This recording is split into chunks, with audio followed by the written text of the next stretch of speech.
Hi folks, this is Larry of WaterMitigationAdvice.com. Appreciate you stopping by to check out my channel. I hope you enjoyed this video. This one here is about removing a broken bit out of a Ryobi Impact tool. Enjoy the video. If you like it, please subscribe and please give a thumbs up. Thank you. Have a great day. Here's a bit that's stuck in a Ryobi Impact tool, and when they break off in there, there's normally a reason for it, which I'll show you a little bit later. But they're a nightmare to get out. You can try and put a magnet on it or something, but normally that's not going to work.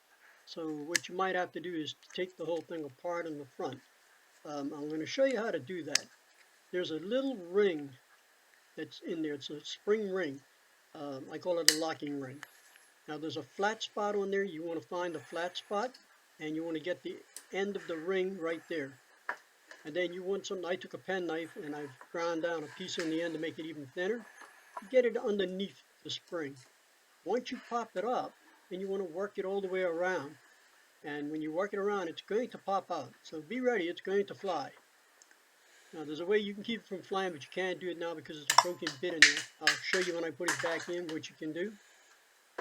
So now you're going to be careful when you take this whole thing apart, because there's two ball bearings in there, and they can come out and roll around and you may not find them. So you want to take a magnet and pull them out so they don't get lost. There's one on either side. There's a little hole there, and you'll see them in the hole.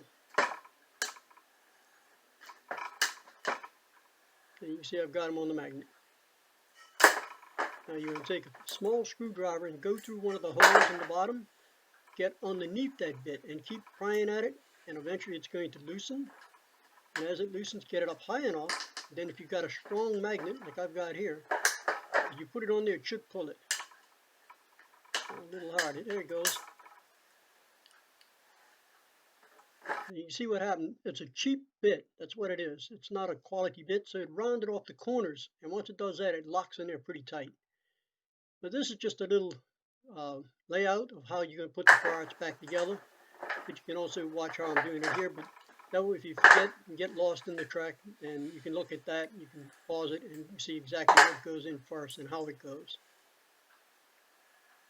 And you want to put the ball bearings back in first. Put a little tiny bit of grease in here, not very much.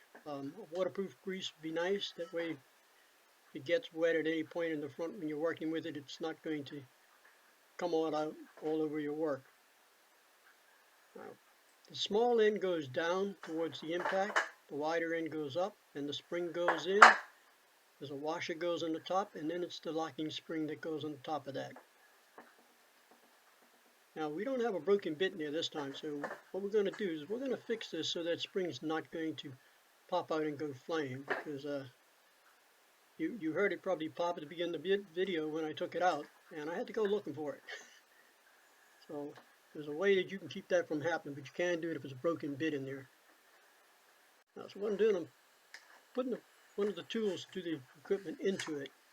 Now if it pops, it's not really going nowhere. That's going to stop it. Unfortunately, it does block your view a little bit of what I'm doing, but I'll explain it to you. You want to go on the opposite side of the little square that's on there, and you want to take and put the clip where the center of it is completely reverse of where that flat spot is. And then you want to just pry it around. And when you pry it around, it will drop down. I use a flat screwdriver and just put the edge of it, not straight down, but edge of it. And that works pretty good. Now you got to keep that washer pushed down to hold the spring down while you're doing this. Once you get half done, you move your hand around to hold it and go to the other side and push it in. You can feel it when it clips in there. It's going to snap in that little groove.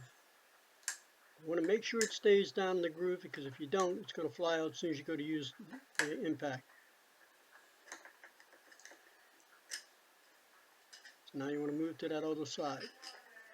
But you see how I'm using the screwdriver? I'm not using it straight down. I'm just using the edge of it, so I've got more surface that can keep the clip from popping up on me. As long as you work carefully and just work around, you can get it in without too much trouble. And we'll test it to make sure it's actually working and locks. And it's getting a grip, and you pull it up and it releases like it's supposed to. Not too bad at all. Have a great day, folks.